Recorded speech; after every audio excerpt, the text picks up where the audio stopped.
What's up guys, welcome back to another video. Today I'm going through Gameweek 12 in the Premier League. Probably my worst set of predictions yet. Starting off at the King Power Leicester-Chelsea, I predicted a 1-1 draw. Chelsea did win 2-1. The Leicester team was obviously weakened due to certain players being injured and suspended, but Steve Cooper, man, what was he doing? When Buonanotte is suspended and Fatawu is injured, or are you not fit enough to play a full game because he just got injured? Why is Mavididi on the bench? Why is Ndidi playing as a number 10 again? Leicester could hardly even get out of their own box, and Chelsea took the lead. A brilliant finish from Nicholas Jackson. But Wout Faes, what is he doing? Might be the worst player in the league. Ndidi got very lucky to not get himself sent off after a horrible challenge on Cole Palmer. But they did get better towards the end of the half. They started to apply a bit more pressure, started to impose themselves in the Chelsea half and create some good chances. They couldn't put one away. Madueke blocked a Cole Palmer shot that was going in. Leicester should have had a penalty before the one they got. Clear foul Mavididi from Fofana wasn't given. They got one right at the end of the game. Cooper blaming that decision as to why Leicester didn't get anything is just really off base, and is the reason why he got sacked. I think Leicester made the right choice, and they've acted quickly because in the past, if you wait too long, it could be too late. A lot of people are saying, "Oh, he's harsh. He's doing okay. He has them above the relegation zone." But the football they have been playing has been horrendous, and they have been bailed out on multiple occasions by individual brilliance. So letting him go is the right decision. They should have done it 2 weeks ago though, so that the new coach would have had an idea of the squad would have had an idea of the football they wanted to play, but now whoever they bring in is going to have to get straight into it. Arsenal against Nottingham Forest, I predicted a 2-1 Arsenal win. I thought it was going to be very close. It was 3-0. Arsenal wiped the floor with Forest. They were perfect from start to finish. Odegaard and Saka, the way them two were linking up was brilliant. Timber as well. Thomas Partey came on in the second half. Scored a screamer, was really good, but Jorginho was controlling the game before that as well. Really solid defensively. Saliba still hasn't been dribbled past. Calafiori and Timber just so dynamic, so good. This is Nottingham Forest's first away defeat of the season. Was by far their worst performance of the season. Tyrell Awoniyi did not get his sniff, and he's usually very good against Arsenal. Ranieri got his first Prem goal result, which was really nice to see. He has a wonderful future ahead of him. This performance here, with Arsenal almost fully fit, is exactly why I didn't want to rule him out of the title race. When Forest played away at Liverpool were nowhere near this good. Nottingham Forest took the game to them, especially in the second half, and they created some really good chances. But here against Arsenal, they were completely shut out. Arsenal dominated from start to finish, and could have been even more. Villa against Palace, I predicted a 2-1 Aston Villa win, and it finished 2-2. Aston Villa seems to have gone back to a very high line, and they were caught out within 5 minutes. Sarr is so fast, you can't play a high line against him if you don't get it right, and they didn't. And it was a great finish from him, really nice pass from the Ketter as well. Watkins did level with a really nice finish as well, ends his drought before Tielemans missed the penalty. Palace went up the other end a minute later, and Devaney scored his first ever goal for the club. Ian Matson was very lucky not to get sent off because he made a pretty bad challenge when Palace were in a pretty dangerous area, and they could have scored from that.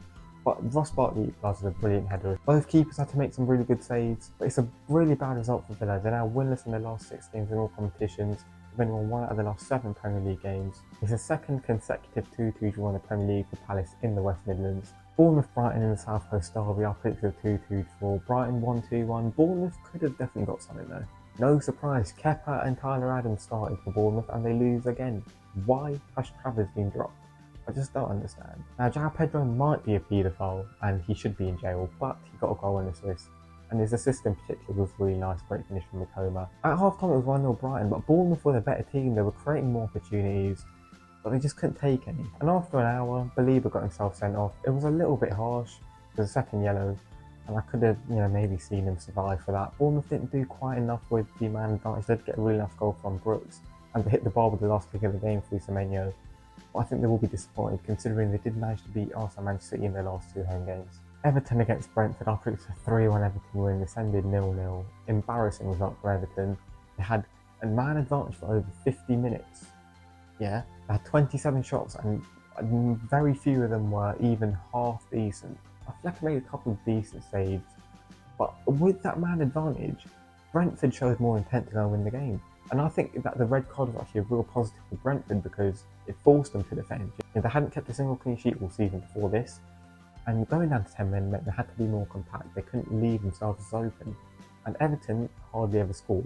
They definitely ever score if you pack your own box against them. This is Brentford's first away point of the season. Everton have only suffered one defeat in 8, although that was to Southampton, but they just keep drawing and they're just not very exciting to watch. They don't have any attacking movements or anything. McNeil's creativity is dried up.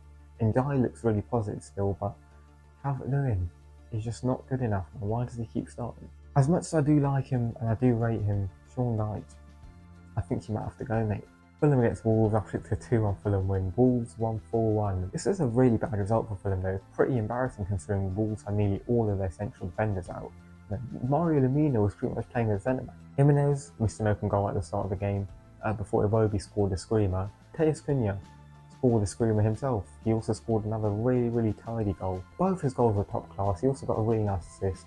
He is too good to be in a relegation scrum. And that guy deserves to be playing Champions League football. He's now scored in 4 consecutive away Premier League games.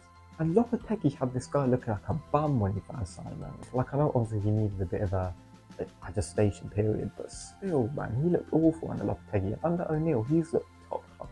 Fulham did hit the bar twice at 2-1, and they were reduced to 10 men off that due to the fact Anderson got injured. But Wolves were brilliant. They took full advantage of that. That's some back-to-back wins for them. They haven't lost in 4 games now.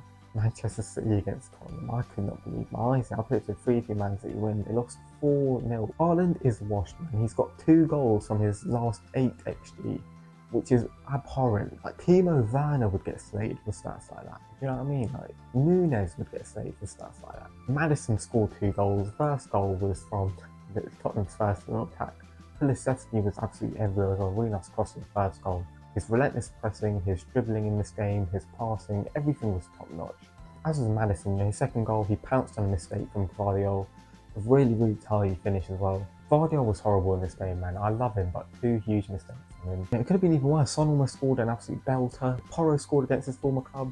Before right at the end of the game, Timo Werner and Brennan Johnson, 2 of the fastest players in the league, came on and just, it was a beautiful counter-attacking goal.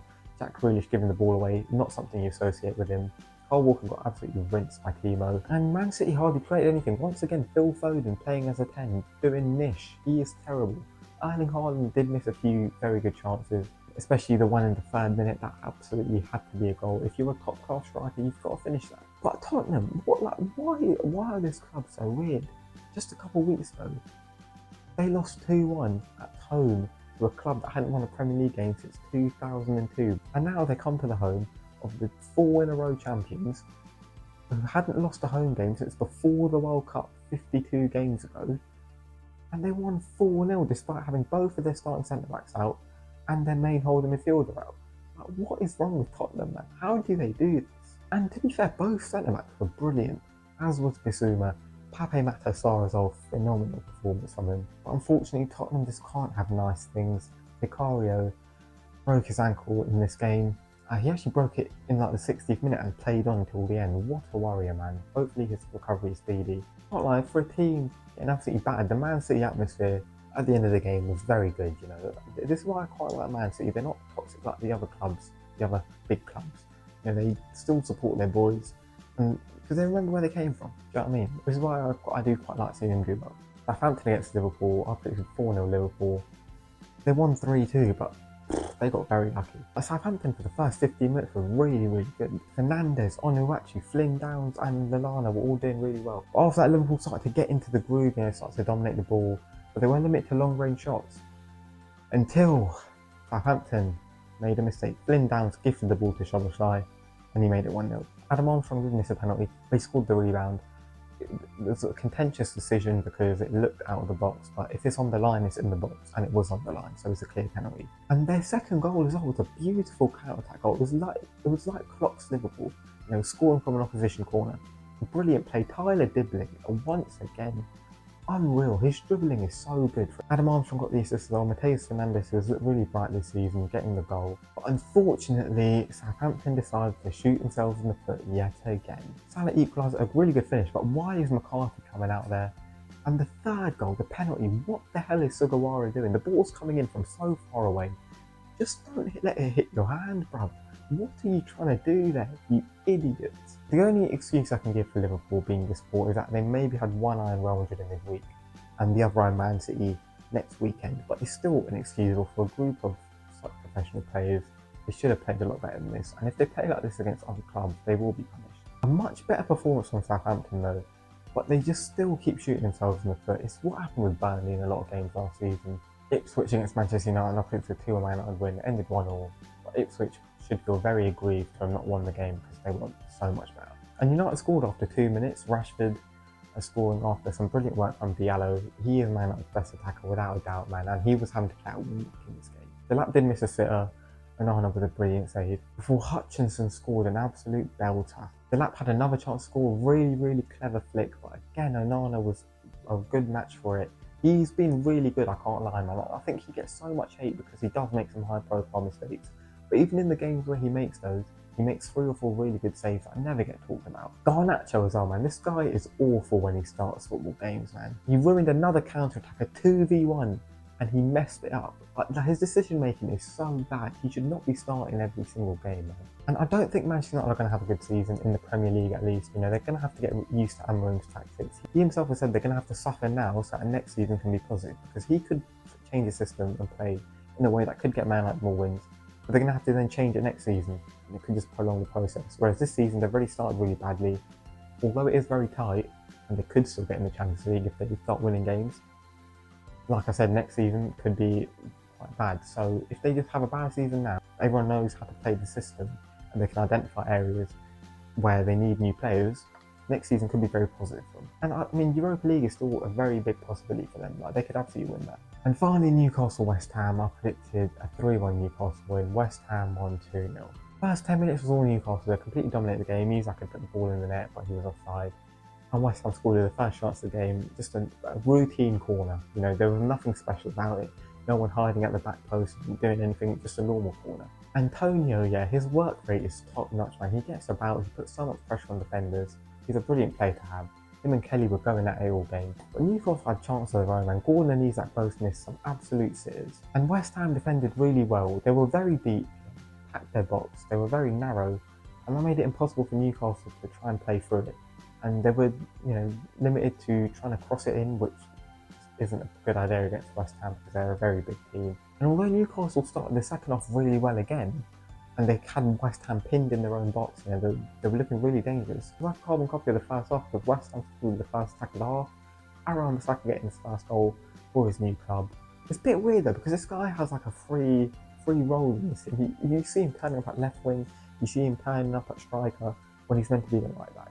I don't really know what he's doing, but it's working. You know, he's been very good this season. Jared Bowen as well, top performance from him. Some of the passes he played, I don't think he got enough plaudits. He was phenomenal. Lucas Paqueta as well, one of the best games I've ever seen him have. And it's so frustrating because he can play like this all the time, but he just chooses not to, or he doesn't try hard enough. When he's on it, there are very few midfielders better than him. In Newcastle though, Livramento was their best player by a mile. He was very decent, and Callum Wilson looked promising when he came on. You know, obviously he's had a long injury, and they should have had a penalty in the 70th minute, which could have absolutely changed the tide of the game, but they didn't do enough to win. It's their second loss of the season at St James's Park. It was such a frustrating team because they outplayed Man City, they beat Arsenal and outplayed them. Same with Nottingham Forest, who are high flying. They did, despite losing, they completely dominated Brighton.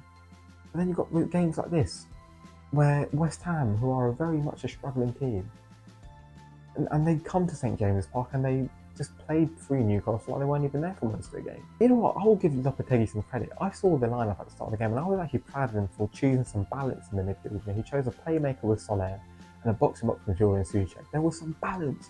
There were two players that had a defined role that could do different things. Usually he just sticks two holding midfielders in there that have very limited technical ability. So fair play to him for getting that right. And I don't know why so many people were questioning that decision to play them two together. Like, I know Soler hasn't done a lot this season, and he isn't great, but at least he provides a different option. Those are my thoughts on this game. Let me know what you thought in the comments down below, and I'll see you soon for another video.